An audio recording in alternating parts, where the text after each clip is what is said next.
I love that shit. And like I really get it. When I was younger anyway, we would really get into like the beef and who's not fucking with who and whose crews are beefing with each other. Oh, dude. What song? Who's dropping what diss track? And it was like, oh my God, Lloyd Banks is fucking Rick Ross's baby mother. There's a lot of there was a lot. We lived in kind of the golden era. We went through the golden era of rap that. beef. Love rap beef. Like Check Me, all of it. 300 bars. Yeah. I'm like a beat connoisseur, bro. Yo, Jay and Nas got dirty. Yeah, they definitely get dirty. There. So are you like a beat person as well? Like, are you guys like the beef, like hip hop history and stuff like that? Yeah, I'm a student of the game for sure, all the way to the T, to when hip hop first ever started. It's on its 50th year, you know. That's kind of how I got into hip hop. Matter of fact, like, you know, just learning and, you know, I'm seeing all these artists. You know, 50 Cent was the Massacre album was probably the first, me personally, of the first ever album I ever bought as a kid. You know what I'm saying? Damn. Yeah, my uncle gave me albums, my mom got me albums, but the one that I actually went to the store and was like, I want this album was a 50 Cent Massacre? album. Yeah. Yo. Was it Skippy White's in Pawtucket? No, I do remember going to Skippy White's store. I remember Fabulous going to Skippy White's when I was younger. So Oh shit. yeah, you know, I'm sitting in the car, my sister's getting an autograph on a folder and shit. That's cool That's as fuck. the tiniest little fucking album thing too. But album store. But yeah, so like speaking of like rap beefs, have you ever had a rap beef? One, two, like to follow up that question, would that be something like you would like pre-plan like 50 did with Kanye, like with a local rapper, a Boston rapper, to be like, oh, let's just do this to engage and get more eyes on our projects? Or is that something you just want to stay away from? Kind of a smart move. Get involved in? It is Me, a smart move. no, I never been in a rap beef too. Like, you know, if I got into a rap beef, I would have to, you know, take a step back and really assert like what it is. Like, is this really a beef or is this a rap beef? You know, because Right. you know, I don't want to say the wrong things or the wrong things be said to me. I take it a certain way, they take things a certain way. You know, but if it's business, you know, that might be something in the near future where you got to be in the moment, like kind of like how Drake was. I feel like when Drake had that rap beef with Meek Mill, he was in the moment. He took what was in his face, he went to the drawing board, and you know what I'm saying, he attacked it full. Like he didn't let nothing get in between what was going on, none of the outside shit. He just locked in. Same with Nas, when he got into that beef with Jay-Z, I feel like they just locked in. That was how do we feel, because you brought up Drake and Drake's beefs, there's been a few. How do we feel about Pusha T? Shout out to my Tito's. God! How push it Shout out would to you, push it baby. would push it, because if there's anybody who like it's unresolved and like you've got nothing for this person, it's Drake to push. Like that's kind of his kryptonite. Bruh. First off, before we get to questions, shout out to our sponsor Tito's for this Shout podcast. out to Tito's, man. Ask Get It, baby. I love it. Yes, sir. Best on the shelves. You best get it. We drinking healthy too. Yes, sir. I'll put a little bit there. That's good. Pusha T and that Drake one. Wait, you want to answer this first, Eddie? I'll take all opinions. I love this conversation. This one in particular, because it's like it's still fresh in people's minds. You want to answer first? What's the word? You can go first if you want. How do you feel about the push beat? Like, just how I feel. Let's get it from the rapper's perspective. Do you think he can't like? Do you think he was out of line? Push? Do you think Drake came out of it clean? Do you think it kind of tarnishes his legacy? That sort of, you know. Yeah, you know, they say there's no rules in rap beef, and then they say there's certain rules, like certain guidelines not to push and shit like that. You know, I feel like Drake might have felt like, you know, Kanye West's whole camp was out of line, because he feels like, you know, maybe Kanye's the one who tried to set that up and do some sneaky shit and behind his back. No, it's not my how you feel. I mean, well, unless they're lying, that's what Drake said on the shop. So, just saying what you said there. But yeah, so you know, so I feel like, you know, honestly, man, Drake might have just took the mature route and was just like, you know, I'm a grown ass man, like I'm the biggest artist. Do you think he took the grown man? For 10 years. For 10 years. For a decade, I'm the biggest artist. Or are you like, damn? Or is he like, damn? Nah, Push got me. I got no comeback. I think he respected Push's, you know, the way Push, like he might have a. Didn't he put out something? Like, you know, didn't he do what Drake normally does, where he like puts out a radio hit where there's like a sneak diss in it, but now you have to hear yourself get sneak dissed on the radio, and it's a fucking banger. And it's and now everywhere you have to hear this song where there's a line. He did that, and that used to always hit. But when he had to do it to Push, I felt like it's like you need more than that. You need more. Push. You need a little more than that, dude. He did Ether. He did a more modern day version of Ether, kind of, and it was bullshit. It was rough because I was a bit. I still am to this day a Drake fan, but I mean, of course, bro. Yeah, hell yeah. Drake. It's like it's tough to not like. I mean, I think Drake's taking home. If there's a Hall of Fame for hip hop, I think Drake's taking home the GOAT argument for hip hop, but Push definitely beat him on that. I mean, I don't think no one has honed in on a niche more than Pusha has. All he does is talk about cocaine every fucking album, and it's a great album, and it's always a great album. I seen Pusha T when he came to the Strand, man. That was one of the best performances I've ever been to. We're fire, and there wasn't even a lot of people there, but. Yeah, Pusha T made me love cocaine.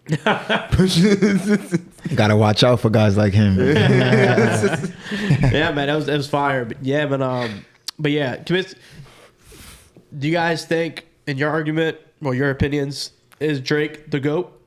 In your opinion, he's one of the GOATs. He's one of. He's one of the. I mean, it's all subjective. Who's the? I mean, the is a tough one to make. That's such a subjective one. But he's like one of those where it's like it's not subjective anymore. It's objective. It's been 10 years. When did the first album come out? 10 years, bro. It's been 13, 14. It's supposed to be like 15. I'm going off of like first album. Like I'm not going like technically I knew who Drake was in 2006 when his first mixtape Room for Improvement came out. But like I'm going off of like first album. I mean technically it's so far gone. It's like an LP. That is an album now. But that is okay. So then 2009. So then it's we're going right around 14, 15 years. Then I'll give you that. So far going kind of counts more than as much as Thank Me Later. Yeah, I mean for sure. I think you're just hating at this point. If you're like Drake sucks. Even if you don't like him today, there's plenty of Drake. There's a song from each Drake project you like, more than likely. Bro, you could take two tracks from every album. You could make an album out of all the songs you like from each project. That's the thing. It's like you could make your own Drake playlist. It's like that. Yeah, but one thing about Drake, again, the rapper's opinion on this. How do you feel about culture vulturing? Do you think he's a culture vulture? No, I don't think Drake's a culture vulture, man. I think he might have, if we're gonna use that definition with him, there's a lot of people who could fit that definition. Yeah, it's kind of a silly argument. I just think Drake got the Midas touch. He just got the sound. He got the voice. He got the vision. Yeah, and he's been like year after year after year been able to like adapt and figure out what the new sound is and go, okay, here's how I sound when I do this, and everyone feels like how do you do that time and time again where you go, oh, is this what we're all doing? Well, here's how I do it, and I do it better than most of you. How do you do that every time? That's not easy. That's not easy to do. That's when we talk about guys with vision, like that's a heavy one. You're gonna say you did what you do. No, so Drake's gonna do what you did and do it better than you sometimes, for the most part. A lot of the time. Or he's gonna do it just as good as and he's gonna put you on. Like he's put on so many artists, whether they had a one hit wonder or they've been living on in the game for a long time. Like Migos, like obviously Migos was gonna make it with or without Drake, but when they came out with that song with Drake, it was a big boost. He's done that with plenty of artists. Yeah, so you're saying one hit wonder. Oh, there's one hit wonders we've gotten from Drake. Oh, for sure. I was gonna say Official here. Say he gets a verse from Drake. You blow up. You're on TikTok. You're everywhere. Yeah. Is it Drake's fault now you don't have a follow-up single? Mm-hmm. Would it be Drake's fault? No. Hell no. At this point when he's hopping on something, that's there because he believes you can do something, but it's still on you to do it. Yep. Yeah. So like, what would be your say hypothetically you got that song from Drake? What was that fat Mexican kid's name? It went off. I was just gonna say Tuesdays. Mateo something. I like Tuesdays or some shit. Oh, that dude too. Going up on a Tuesday. This guy. There's another one though. Oh man, whatever. There's a million of them. People. He said fat Mexican, and I thought of another fat guy. But you know what? So you got that. So you get that track. You're popping right now. So what what would be your mindset instantly? So you start blowing up, everyone's sending it to you. Yo, officially, you're popping right now. Yeah. What's your mindset after you get that Drake verse? You know, because I'm bringing to fruition for you. You're getting that Drake verse at some point. So what do you do after you blow up? What's your next step after that? After he drops, I'm probably just gonna be super locked in. I'm gonna be embracing, you know, everything that's coming my way. But if I gotta follow up on a Drake feature, I gotta give the people what they want to hear. I'm not gonna play around with that. Give them some, yeah. You know, I'm gonna be locked in. Of course, I'm gonna be thankful for my blessings and you know, and embrace the moment and live it up and shit. But that's, I mean, if there's a right answer, I feel like that's it. Like, you can't rest on your laurels once you've been given a blessing like that. You gotta, if you're trying to build, that's the block to build on. Yeah, for sure. Mm-hmm. Yeah, man. So you can follow up with this, the second half of Apex, baby. Let's get it. Track number 6, Elevate. What's the perfect segue to that? Elevate to the next level of your career. Right, what a segue. Yeah, you know, what we was just talking about, if you listen to the lyrics towards the end, of my verse, actually, you'll hear something where we was talking about beefs and stuff like that. This was not pre-planned at all. I am... Serendipity, baby. Wow, Let's this go. is amazing. Let's get it. Yeah, Elevate featuring Sabz. You know what it is, man. It's my guy. Put that shit aside. He official. Produced by Marlinonthekeys. You might hear his voice on this one too. Put that shit aside, I was taught to go and get it. Do this for my life and to put on for my city. Hopping off the exit, let the smoke out of my window. With my niggas puffing chronics, I need baby roll extendos. It was all a dream till it became reality. I was at the Boys Club rapping, now my stick comparing me. Big bro a shooter and he sending warning shots. Yeah, we keepin' shit locked. Fresh fitted Theodore's walking through the spot. If life was tagged, then nigga, you are not it. Now we going down a rabbit hole. Shorty suck and swallow, but her head got her on a roll. If she wanna sleep, then let her sleep, I gotta go. Tell my daughter never chase no man, so she gotta know. I need a queen in this bitch, not no fucking hoe. I guess I grew out of that shit like old clothes. Where my dogs at? Yeah, where the squad at? Where my niggas in the trenches, where the mobs at? Where the women with the vision and the love at? And where my niggas tryna get it, where the thugs at? Yeah, we above that. This is high level rap. Like when Nas did the J and we're pushing did the Drake. Where the bars at. Wow. We just loud. Wow. Yes, sir. I'm just trying to bring the real back. You would think this was pre-planned. You would think, wow, that was... Damn. Yeah, this is that shit we really, you know, it's like a sport, man. It's the shit that brings the fans in. Yeah. Wow, that was amazing.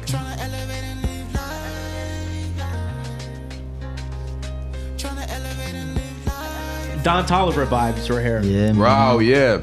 Yeah. Where's he been? Drake been dropping some shit lately. Has he? Yeah. He dropped this album. I haven't heard anything since that first project that blew us all away. Nah, his last album was pretty good. I feel like he's gonna be around for a while. His last album was fire. He's like a dude that he's like a, you know, he collabs with certain artists Okay, as well as doing his own thing. I'm He probably glad to has hear like some that. good Cool. collabs, you know. Yeah. Cool. I'm gonna have to put my ear back then because I haven't heard anything in a while. I know he did something with Nas on Nas's first Yeah, really? project. That's fire. That's fire. Oh, Big cool. Sean, I believe. How the fuck we got hella snakes? Brown liquor, brown women, sipping Henny privilege. That's how I medicate. In the studio, E official, only know to be official. That's why I penetrate. Play my songs through the hood. If I die today, tomorrow y'all better celebrate. Been through it all with my dogs and my mom.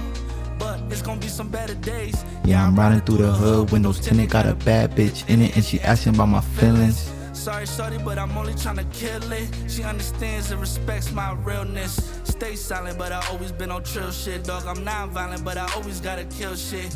Numb to the fake love, I don't feel shit. Drank so much last night and I'm still lit. What's up?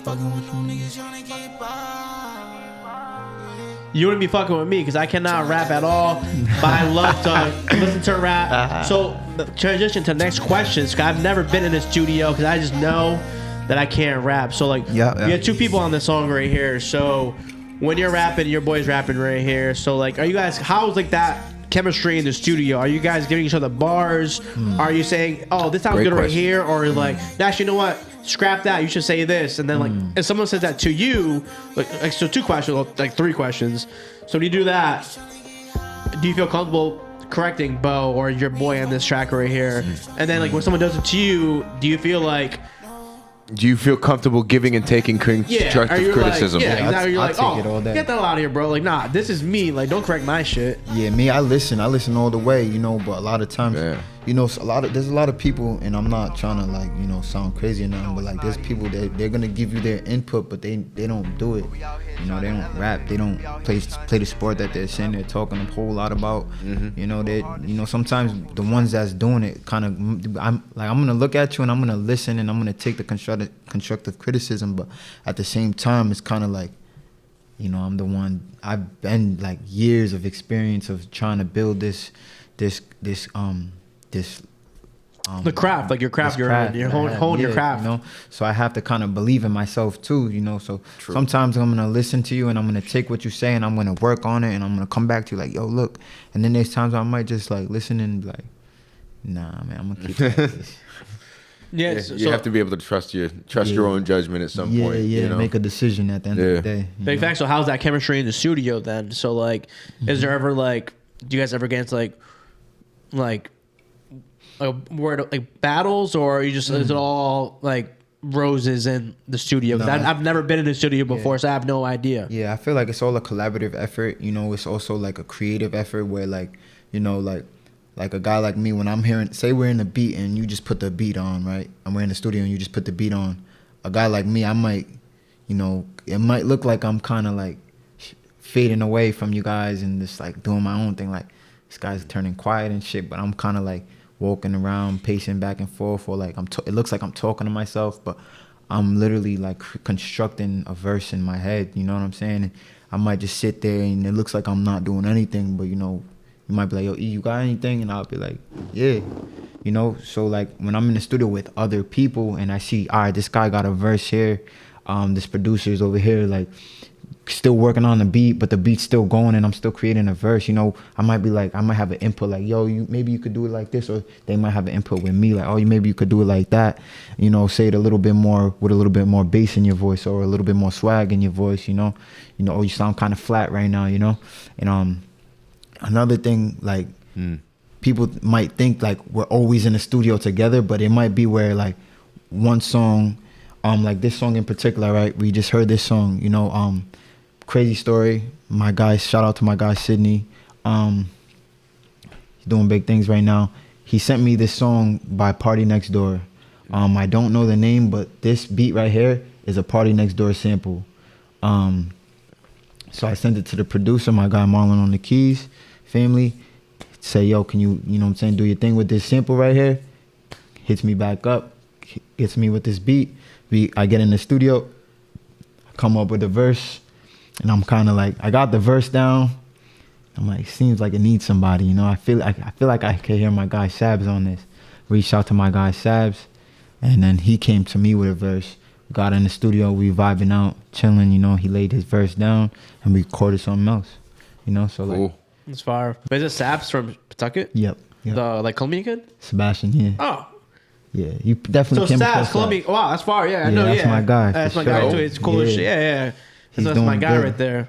Oh, it's fire. Him and his brother Willie, they actually about to you know, drop another project called Bloodlines 2. That was the first one. Bloodlines 1 was a great project. So you guys do a lot of stuff together?